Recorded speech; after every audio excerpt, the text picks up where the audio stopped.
그날의 햇살이 유독 따스했던 것을 기억합니다. 아이러니하게도 제 인생에서 가장 어두운 날이 될 거라고는 상상도 못했습니다. 저는 김미영이라고 합니다. 오래 쉰다서 평범한 삶을 살아온 여자입니다. 적어도 20년 전까지는 그랬습니다. 그날은 우리 결혼 5주년이었습니다. 남편 정우와 함께 특별한 저녁 식사를 계획했습니다. 아이들은 친정어머니께 맡기고 오랜만에 둘만의 시간을 가지려 했습니다. 정우는 아침 일찍 중요한 회의가 있다며 먼저 출근했고, 저는 집안일을 마치고 미용실에 예약을 했습니다. 특별한 날인 만큼 특별해 보이고 싶었거든요. 살롱에서 나와 집으로 돌아가는 길, 우연히 도심에 있는 한 카페 앞을 지나게 됐습니다.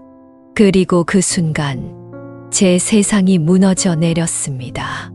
창가에 앉아있는 정우와 수진이 보였습니다. 수진은 대학교 때부터의 절친한 친구였습니다. 그들의 모습은 친구 사이가 아니었습니다.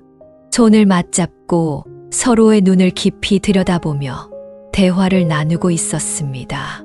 정우가 수진의 뺨을 쓰다듬는 모습에 저는 그 자리에 얼어붙었습니다. 어떻게 이런 일이? 수진은 제 결혼식에서 들러리였습니다. 우리 아이들의 이모나 다름없었고 우리 가족의 크고 작은 일에 항상 함께했던 사람이었습니다. 그리고 정우, 그는 완벽한 남편이자 아버지라고 생각했습니다. 물론 작은 다툼은 있었지만 배신은 상상조차 못했습니다. 집으로 돌아와 아무것도 모르는 척 정우를 기다렸습니다. 그가 돌아왔을 때 저는 이미 우리의 사진들을 정리하고 있었습니다. 대학 시절부터 결혼, 그리고 아이들의 탄생까지 우리의 추억이 담긴 사진들이었습니다. 정우가 오늘 어땠냐고 평소와 같은 목소리로 물었습니다. 저는 회의가 잘 끝났냐고 물었고 목소리가 떨렸지만 최대한 태연하게 대답했습니다. 정우는 순조롭게 마무리됐다고 하면서 제 목소리가 이상하다며 괜찮냐고 물었습니다. 그 순간 더 이상 참을 수 없었습니다. 카페에서 본 광경을 이야기했고 정우는 처음에는 부인했습니다. 하지만 제가 직접 본 것을 부정할 수는 없었습니다. 결국 그는 자백했습니다. 수진과의 관계는 6개월 전부터 시작되었다고요. 정우는 자신도 이런 상황을 원치 않았다면서 우리 사이가 식었다고 느꼈고 수진이 자신을 이해해 줬다고 말했습니다. 식었다고요? 저는 매일 아침 일찍 일어나 그의 도시락을 준비했고 아이들을 돌보며 집안일을 했습니다. 주말이면 그가 좋아하는 음식을 만들고 그의 부모님을 정성껏 모셨습니다. 우리의 사랑이 식었다니 그건 정우의 일방적인 판단이었습니다. 저는 오늘 우리가 저녁 식사를 어떻게 할 생각이었냐고 물었습니다. 정우가 무슨 저녁이냐고 되물었고 제가 오늘이 우리 결혼 기념일이라고 했습니다. 정우의 표정이 굳었습니다. 그는 완전히 잊고 있었던 겁니다. 우리의 5주년을 그는 기억조차 하지 못했습니다. 그날 밤 정우는 짐을 쌌습니다. 일시적으로 떨어져 있는 게 좋겠다며 자신에게 시간이 필요하다고 했습니다. 하지만 저는 알았습니다. 그는 수진에게 가는 거였습니다. 다음 날 수진에게 연락했습니다. 만나서 이야기하자고요. 그녀는 처음에 거절했지만 결국 동의했습니다. 한강 공원의 벤치에서 우리는 마주 앉았습니다. 수진은 울먹이며 정말 미안하다고 했습니다. 제 목소리는 감정 없이 건조했고 저는 언제부터였냐고 물었습니다. 그녀는 6개월 전부터였다고.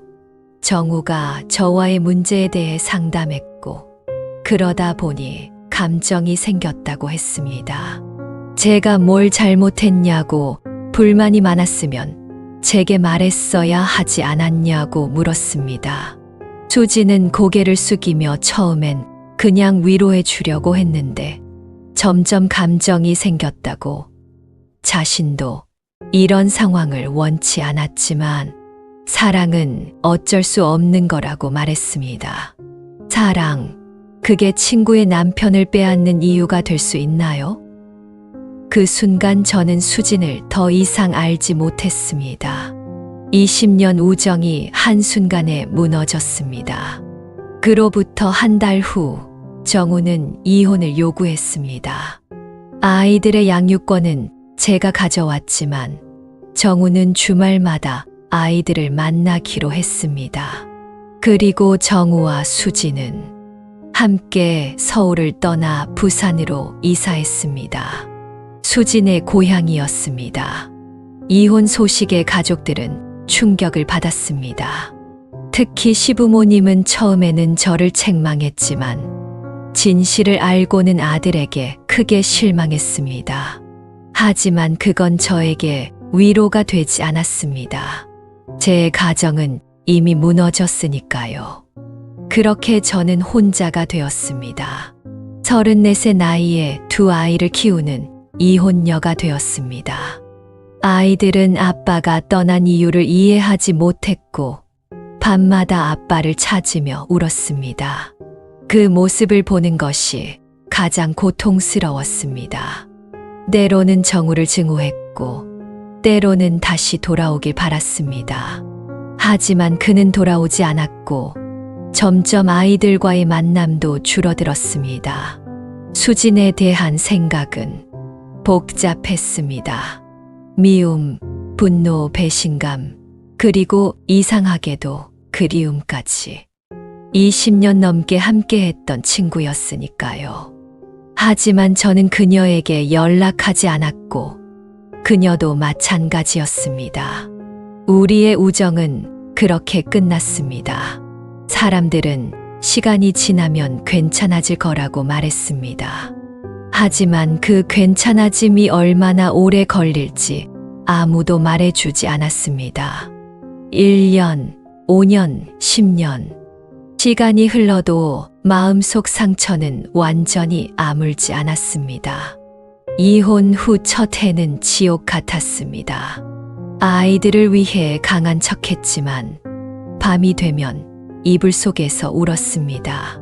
왜 저에게 이런 일이 일어났는지, 제가 뭘 잘못했는지 끊임없이 자문했습니다.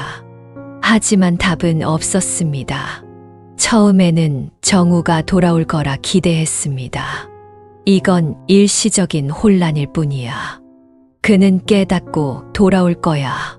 하지만 그는 돌아오지 않았습니다. 오히려 점점 더 멀어졌습니다. 아이들은 아빠의 부재를 받아들이기 힘들어했습니다. 특히 준호는 심하게 반항했습니다. 학교에서 문제를 일으키고 밤늦게 귀가하며 반항했습니다. 12살 소년에게 아빠의 배신은 너무 큰 상처였나 봅니다. 준호가 왜 아빠가 우리를 떠났냐고, 자신이 뭘 잘못했냐고 물었을 때 제 마음은 찢어졌습니다. 아니라고, 준호 잘못이 아니라고, 어른들의 문제라고 말했습니다. 그러자 아이는 제 잘못인지, 제가 아빠를 잘 안 돌봐줘서 그런 건지 물었습니다. 그 질문에 어떻게 대답해야 할지 몰랐습니다. 아이에게 아빠가 다른 여자 때문에 떠났다고 말할 수는 없었으니까요. 하지만 거짓말도 하고 싶지 않았습니다. 사람의 마음은 변할 수 있다고, 아빠가 떠난 건 우리 중 누구의 잘못도 아니라고, 그저 어른들의 문제라고 설명했습니다. 하지만 그 말이 준호를 위로하지는 못했습니다. 아이는 더 혼란스러워했고 더 반항적이 되었습니다. 상담사의 도움을 받아도 효과는 미미했습니다. 준호에게 필요한 건 아빠였으니까요. 유진이는 달랐습니다. 14살 소녀였던 그녀는 마음을 닫았습니다. 학업에 몰두하며 감정을 억눌렀습니다. 겉으로는 괜찮아 보였지만 저는 알았습니다.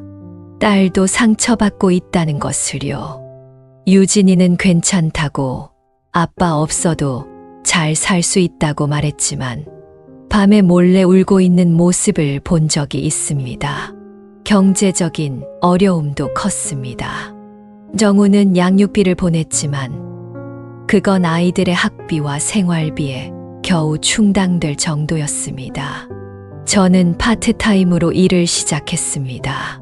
출판사에서 교정 일을 했는데 집에서도 할 수 있어 아이들을 돌보기에 좋았습니다. 일하면서 점차 자신감을 되찾았습니다. 누군가에게 필요한 사람이 된다는 느낌, 무언가를 이루어낸다는 성취감이 저를 회복시켰습니다. 파트타임에서 시작해 정규직 편집자가 되었고 점차 경력을 쌓아갔습니다. 그 즈음 만난 사람이 현우 선생님이었습니다. 준호의 담임 선생님이었는데 아들의 문제 행동에 대해 상담하며 알게 되었습니다. 그는 따뜻하고 이해심 많은 사람이었습니다. 이혼한 지 5년이 지났을 때 그가 저에게 데이트를 신청했습니다. 처음에는 망설였습니다. 다시 누군가를 신뢰하고 마음을 열 준비가 되어 있지 않았거든요. 하지만 현우 선생님은 인내심을 가지고 기다려 주었습니다. 천천히, 아주 천천히 그에게 마음을 열었습니다. 현우 선생님은 서두르지 않아도 된다고, 자신이 증명할 것이라고, 모든 남자가 정우 씨 같지는 않다는 것을 보여주겠다고 말했습니다. 현우와의 관계는 정우와는 달랐습니다. 더 성숙하고 더 깊었습니다. 서로의 상처와 두려움을 이해하며 천천히 신뢰를 쌓아갔습니다. 2년간의 만남 끝에 그는 청혼했지만 저는 거절했습니다. 현우 씨에게 미안하다고, 그를 사랑하지만 결혼은 아직 준비가 안 됐다고 말했습니다. 현우는 이해해 주었습니다. 우리는 결혼 없이 파트너로 지내기로 했습니다. 그는 우리 가족의 일부가 되었습니다. 준호는 처음에는 거부감을 보였지만 현우의 진심 어린 관심에 조금씩 마음을 열었습니다. 유진이는 더 빨리 적응했습니다. 그녀에게 현우는 든든한 어른이었으니까요. 그렇게 우리는 새로운 형태의 가족이 되어갔습니다. 완벽하지는 않았지만 서로를 지지하고 보듬는 가족이었습니다. 정우와 수지는 여전히 부산에 살고 있었고 가끔 아이들을 만나러 왔습니다. 저는 그들을 직접 만나지 않았고 아이들만 보냈습니다.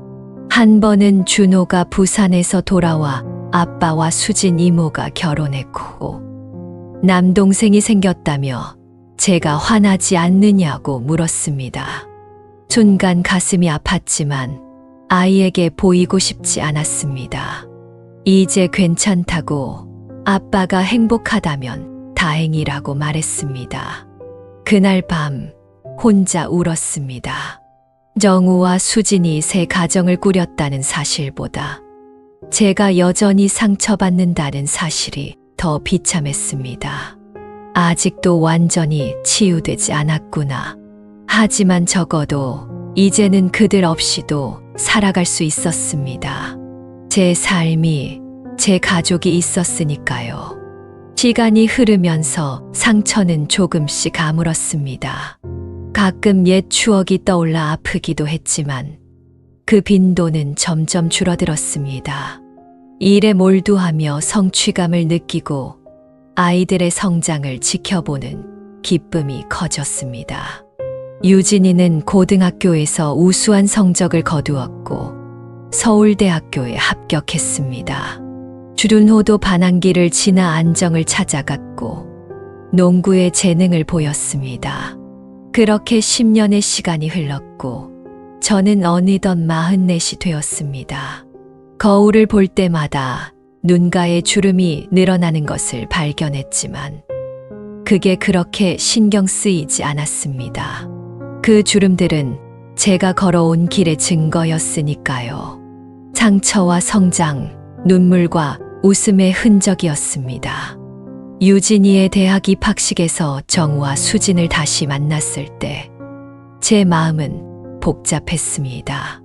그들의 모습에서 행복이 느껴졌고 수진의 임신한 모습은 솔직히 질투가 났습니다.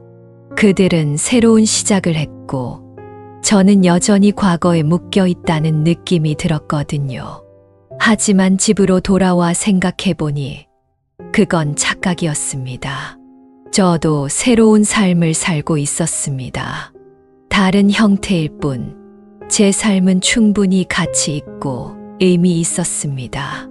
현우와의 관계, 성장한 아이들, 제 커리어. 이것들은 모두 제가 이룬 것들이었습니다. 그날 밤 현우에게 전화했습니다. 오늘 정우와 수진을 만났다고 말했더니 현우는 걱정스러운 목소리로 괜찮냐고 물었습니다. 생각보다 괜찮았다고, 오히려 마음이 가벼워진 것 같다고 답했습니다. 현우가 다행이라고 하자 갑자기 결혼하자고 말했습니다. 전화기 너머로 잠시 침묵이 흘렀고 곧 그의 웃음소리가 들렸습니다. 갑자기 왜 그러냐고 묻길래 이제 준비된 것 같아서, 그리고 그를 정말 사랑하니까 그렇다고 대답했습니다.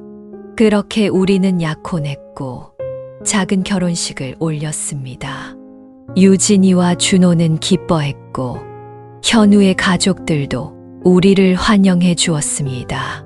새로운 시작이었습니다. 하지만 인생은 항상 우리가 계획한 대로 흘러가지 않습니다.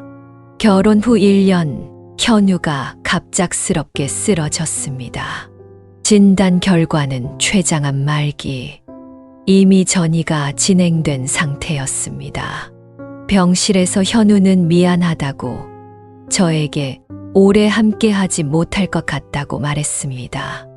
저는 말도 안 된다고, 우리 이제 시작인데 하고 말했지만 눈물이 멈추지 않았습니다. 8개월의 투병 생활 끝에 현우는 떠났습니다. 우리의 결혼 생활은 너무 짧았지만 그 시간은 제 인생에서 가장 소중한 기억이 되었습니다. 현우는 떠나면서도 저를 걱정했습니다. 현우는 다시 혼자가 되어 미안하다고 하지만 제가 강하니 충분히 해낼 수 있을 거라고, 행복하게 살아달라고 부탁했습니다. 그의 마지막 부탁이었습니다. 행복하게 살라는. 하지만 어떻게 할 수 있을까요? 다시 한번 사랑하는 사람을 잃었는데. 하지만 저는 약속을 지키려 노력했습니다. 유진이는 대학교 3학년이 되어 있었고 준호는 대학 입시를 앞두고 있었습니다. 아이들을 위해서라도 강해져야 했습니다. 일에 더 집중했고 새로운 취미도 찾았습니다. 등산을 시작했는데 높은 산에 올라 넓은 세상을 바라보는 것이 위로가 되었습니다. 현우가 떠난 지 2년, 출판사에서 승진하여 편집장이 되었습니다.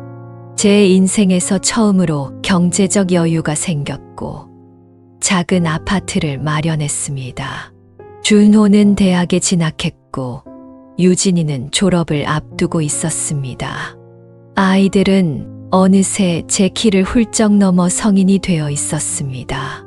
그때쯤 예상치 못한 연락을 받았습니다. 수진에게서 온 이메일이었습니다. 수진은 오랜만이라며 잘 지내냐고 물었습니다.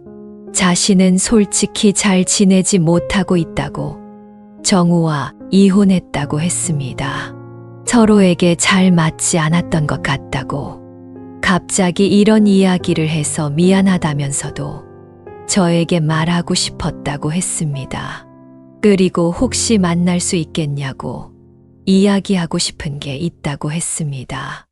이메일을 읽는 순간 온몸에 전율이 흘렀습니다.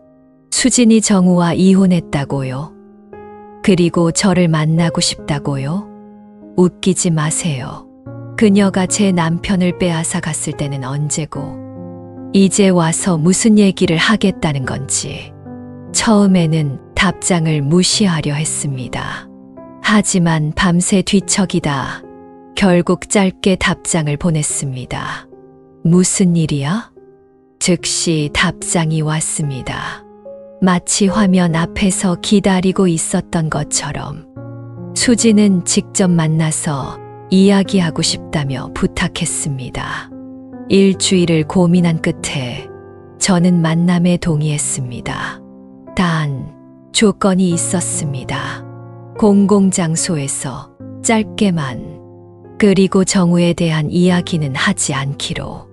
그녀는 모든 조건에 동의했습니다.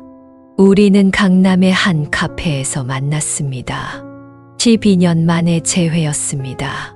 수지는 많이 변해 있었습니다.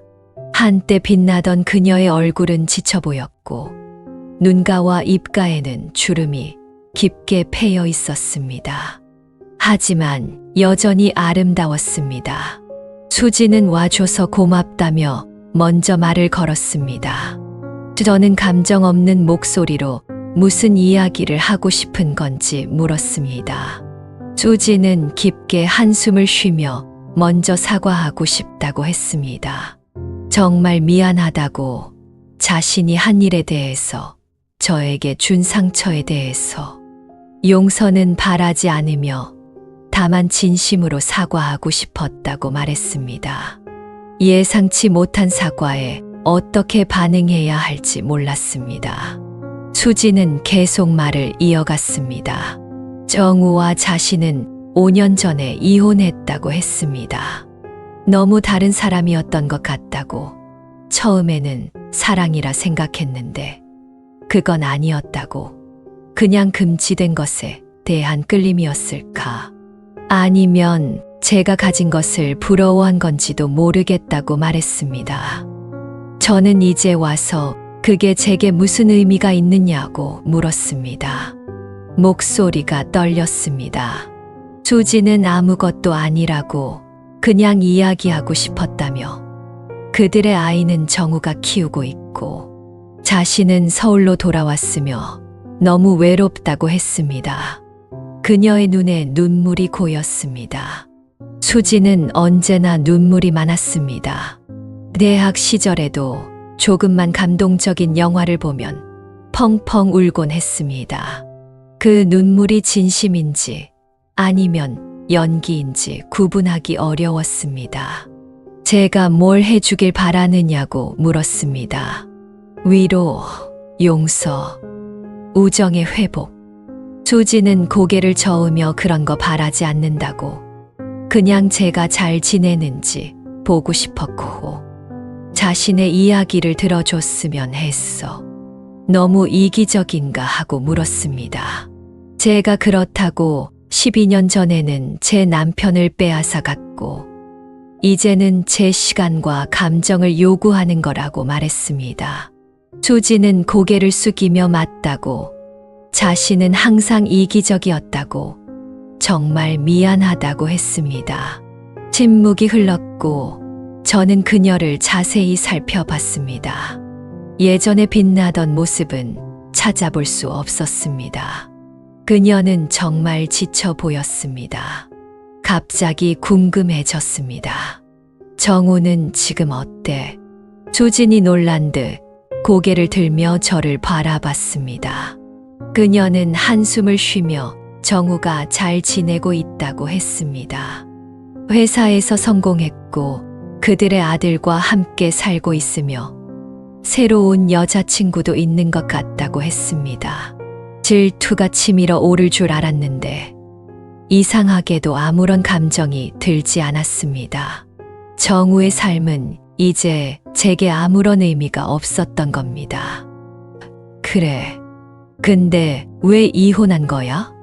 수지는 잠시 망설이다가 여러 가지 이유가 있었다고 했습니다. 하지만 가장 큰 이유는 정우가 저를 잊지 못했기 때문이라고 했습니다. 제 심장이 멈춘 것 같았습니다. 그게 무슨 소리야?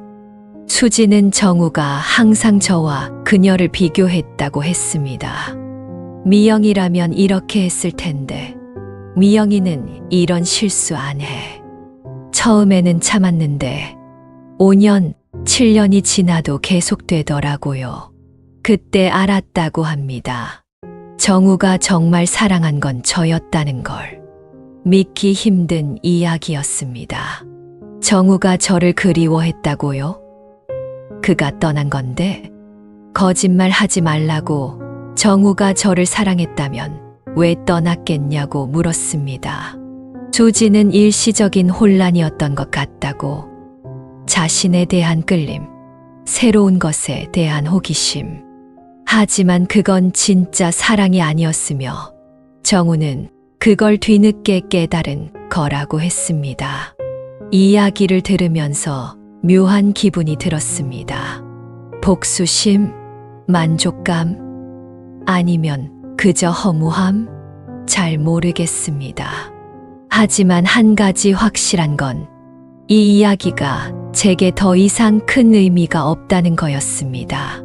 그래서 정우가 저에게 돌아오고 싶어 한다는 건지 물었습니다. 의미 없는 질문이지만 그래도 물었습니다. 수지는 고개를 저으며 그런 건 아니라고 했습니다. 정우도 자신이 저지른 실수를 알고 되돌릴 수 없다는 것도 안다고. 그냥 많이 후회하고 있다고 했습니다. 너도 후회하느냐고 물었습니다. 그녀는 잠시 생각하더니 매일매일 후회한다고 했습니다. 정우와의 결혼을 후회하는 건 아니고 그들 사이에서 태어난 아이는 자신의 인생의 축복이니까. 하지만 저에게 상처를 준 방식, 우정을 배신한 것, 그건 평생 후회할 거라고 했습니다.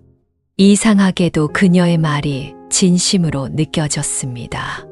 수진의 눈에는 진정한 후회와 슬픔이 담겨 있었습니다. 수진은 요즘 심리 상담을 받고 있다며 자신의 행동 패턴에 대해 많이 생각하게 됐다고 했습니다. 왜 항상 다른 사람의 것을 탐내고 질투했는지. 아마 그건 자신의 어린 시절부터 시작된 것 같다고 했습니다. 수진의 어린 시절은 녹록지 않았습니다. 아버지는 알코올 중독으로 가족을 괴롭혔고 어머니는 일찍 돌아가셨습니다. 대학에서 만났을 때 그녀는 항상 밝게 웃었지만 그 뒤에 숨겨진 상처가 있다는 걸 알고 있었습니다. 수지는 항상 저를 부러워했다고 했습니다. 제 안정된 가정, 자신감, 다정한 성격, 제가 가진 모든 것이 부러웠다고 합니다. 그래서 정우가 그녀에게 관심을 보였을 때 그건 마치 자신이 드디어 저를 이긴 것 같은 느낌이었다고 했습니다.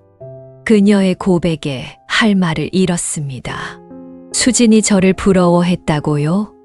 항상 반대라고 생각했는데 수지는 예쁘고 활발하고 인기가 많았으니까요.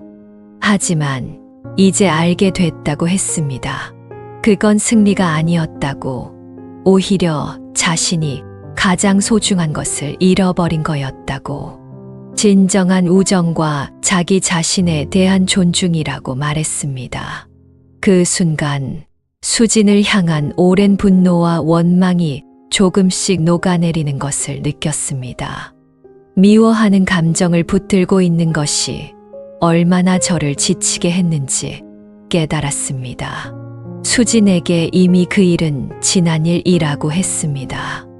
현우를 만나 새로운 사랑을 알게 되었고, 비록 그도 떠났지만 사랑받는다는 것이 어떤 느낌인지 다시 배웠다고요. 아이들도 잘 자랐고 제 인생은 괜찮다고 말했습니다. 수진의 눈에 눈물이 고였습니다. 정말 다행이라고, 저희 행복을 진심으로 바랐다고 했습니다. 우리는 그렇게 2시간 넘게 이야기를 나눴습니다. 과거의 상처, 현재의 삶, 그리고 앞으로의 계획까지. 수지는 심리학을 공부하고 있었고 상담사가 되고 싶다고 했습니다. 아이러니하게도 자신의 상처가 다른 사람을 돕는 계기가 되었다고 합니다. 헤어질 때 수진이 다시 만날 수 있느냐고 물었습니다. 순간 망설였지만 고개를 끄덕였습니다. 그래. 그렇게 우리는 조심스럽게 다시 관계를 맺기 시작했습니다. 완전한 우정의 회복은 아니었지만 적어도 과거의 상처를 인정하고 앞으로 나아가는 첫걸음이었습니다. 하지만 궁금함을 참을 수 없었습니다. 몇 주 후 정우에게 메일을 보냈습니다. 정우 씨, 수진이와 만났어. 많은 이야기를 듣게 됐어. 어떻게 지내? 생각보다 빨리 답장이 왔습니다. 정우는 매일 감사하다고 하면서 그럭저럭 지내고 있다고 했습니다. 수진이가 무슨 이야기를 했는지 모르겠지만 한 가지 확실한 건 자신이 큰 실수를 했다는 것이고, 저와 아이들에게 돌이킬 수 없는 상처를 준 것에 정말 미안하다고 했습니다. 정우의 사과는 진심으로 느껴졌습니다. 하지만 그게 무슨 의미가 있을까요? 이미 20년이 지났는데 정우는 혹시 만나서 이야기할 수 있겠냐고 저에게 직접 사과하고 싶다고 했습니다. 그 제안을 받고 며칠을 고민했습니다. 결국 만남에 동의했습니다. 유진이의 졸업식이 다가오고 있었고 어차피 그때 정우를 만나게 될 텐데 미리 만나는 게 나을 것 같았거든요. 우리는 한강공원에서 만났습니다. 그곳은 결혼 전 우리가 자주 데이트하던 장소였습니다. 정우는 많이 변해 있었습니다. 한때 날씬했던 그는 배가 나왔고 머리는 많이 빠져 있었습니다. 하지만 그의 눈빛은 여전히 따뜻했습니다. 정우는 와줘서 고맙다고 했습니다. 우리는 한강을 따라 천천히 걸었습니다. 초여름의 바람이 기분 좋게 불어왔습니다. 정우가 수진이가 저에게 모든 걸 이야기했냐고 물었습니다. 저는 그렇다고 대답을 하고선 나를 그리워했냐고 물었습니다. 응, 그랬어. 사실이야. 솔직한 대답에 놀랐습니다. 정우는 계속 말을 이어갔습니다. 처음엔 몰랐다고 합니다. 수진과의 새로운 관계에 취해 있었다고. 하지만 시간이 지날수록 저를 그리워했다고 했습니다.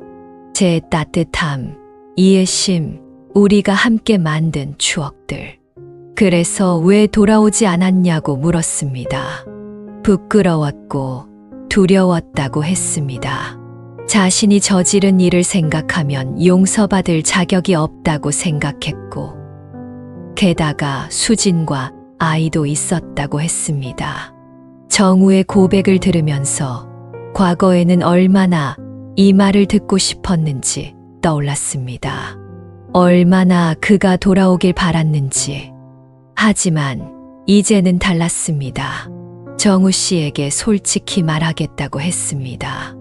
예전에는 그가 이런 말을 해주길 기다렸지만 이제는 더 이상 중요하지 않다고, 그 없이도 잘 살 수 있다는 걸 배웠다고 말했습니다.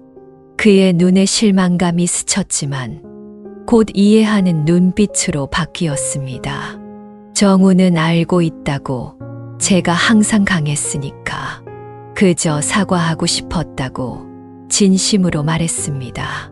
사과는 받아들이겠지만 용서는 시간이 더 필요할 것 같다고 말했습니다. 정우는 고개를 끄덕이며 이해한다고 했습니다. 그 후로 우리는 유진이의 졸업식과 준호의 대학 행사 등에서 가끔 만났습니다. 어색하긴 했지만 적어도 서로 마주 볼 수 있을 정도는 되었습니다. 아이들을 위해서라도 그 정도의 관계는 유지해야 했으니까요. 수진과의 관계도 조금씩 나아졌습니다. 완전한 용서나 예전 같은 우정의 회복은 아니었지만 적어도 서로의 삶에 관심을 갖고 때때로 연락을 주고받는 사이가 되었습니다. 그리고 삶은 계속 흘러갔습니다. 유진이는 대학원에 진학했고 준호는 회사에 취직했습니다. 저는 출판사에서 승진을 거듭해 이사 직책까지 올랐고 소설 한 권을 출간하기도 했습니다. 정우와 수진에게서 받은 상처를 글로 승화시킨 작품이었습니다. 그 소설은 의외로 많은 사람들에게 공감을 얻었고 중견 작가로서의 길을 열어주었습니다. 50대 중반이 된 지금 뒤돌아보면 참 많은 일이 있었습니다. 사랑, 배신, 상처, 치유, 그리고 다시 사랑. 인생이란 참 예측할 수 없는 여정입니다. 정우와 수진이 제 삶에 다시 나타났을 때 처음에는 오래된 상처가 다시 아파올까봐 두려웠습니다. 하지만 그들과의 재회는 오히려 제게 완전한 치유의 기회를 주었습니다. 그들이 저에게 준 상처를 인정하고 그 상처와 함께 살아가는 법을 배웠으니까요.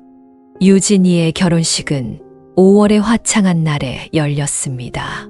28살이 된 딸은 아름다운 신부가 되어 있었습니다. 정우와 수지는 각각 다른 시간에 도착했고 식장에서도 서로 마주치지 않도록 조심했습니다. 저는 첫 번째 줄에서 수지는 몇 줄 뒤에서 식을 지켜봤습니다. 피로연에서 준호가 마이크를 들고 일어났습니다. 그는 저를 자신의 영웅이라 부르며 아버지가 떠난 후 혼자 남매를 키워낸 제 강인함과 사랑에 감사의 말을 전했습니다. 모두가 박수를 치는 가운데 저는 참을 수 없이 눈물을 흘렸습니다. 정우의 눈에도 눈물이 고여 있었고 수지는 조용히 제 손을 잡아주었습니다. 집으로 돌아오는 길, 마음이 이상하게 가벼웠습니다. 마치 오랫동안 짊어지고 있던 무거운 짐을 내려놓은 것 같은 느낌이었습니다. 20년 전 정우와 수진의 배신으로 무너졌던 제 세계가 이제는 새로운 모습으로 재구성되었습니다. 출판사 이사로서의 성취, 작가로서의 새로운 시작, 독립적인 여성으로서의 자신감, 모든 것이 그 상처를 통해 얻은 선물이었습니다. 그날 밤 오랜만에 일기를 썼습니다. 오늘 유진이가 결혼했습니다. 제 작은 소녀가 이제 한 가정의 아내가 되었습니다. 이제는 그냥 나로 살아갈 시간입니다. 55세, 아직 늦지 않았습니다. 새로운 시작을 위해 건배. 다음 날 오랫동안 미뤄왔던 세계 여행을 떠나기로 결심했습니다. 놀랍게도 수진에게 함께 가자고 제안했고 대학 시절에 계획했던 유럽 여행을 30년 만에 실현하게 되었습니다. 여행 중 트레비 분수에서 수진과 저는 각자 소원을 빌었습니다. 제 소원은 진정한 평화였고 수진의 소원은 용서였습니다. 여행에서 돌아온 후 정우와도 진정한 의미의 화해를 이루었습니다. 그는 저를 떠난 것이 인생 최대의 실수였다고 고백했지만 이미 저는 그런 말이 중요하지 않은 단계에 도달해 있었습니다. 우리는 서로를 존중하고 과거를 인정하는 평화로운 관계를 시작했습니다. 시간이 흐르면서 수진과는 가끔 차를 마시는 사이가 되었고, 정우와도 아이들 행사에서 어색함 없이 대화할 수 있게 되었습니다. 저는 은퇴 후 제주도에 작은 집을 마련하고 제2의 인생을 준비했습니다. 누가 알았을까요? 20년 전 친구였던 그녀가 제 남편을 빼앗아 갔을 때 그것이 결국 저를 더 강한 사람으로 만들어줄 거라는 사실을. 그리고 20년 후 그녀가 다시 나타나 우리 모두에게 치유의 기회를 줄 거라는 사실을. 인생은 참 예측할 수 없는 여정입니다. 하지만 그 예측 불가능함 속에서도 우리는 항상 선택할 수 있습니다. 분노할 것인지, 용서할 것인지, 과거에 묶여 있을 것인지, 앞으로 나아갈 것인지. 저는 앞으로 나아가기로 선택했습니다. 그리고 그 선택이 제게 진정한 자유를 가져다 주었습니다. 오늘 밤 제주도 집의 테라스에 앉아 별을 바라보며 생각합니다. 인생의 중간 지점쯤에서 저는 드디어 평화를 찾았다고. 그리고 이제부터가 진짜 시작이라고. 잘 할 수 있겠죠? 용기를 내봅니다.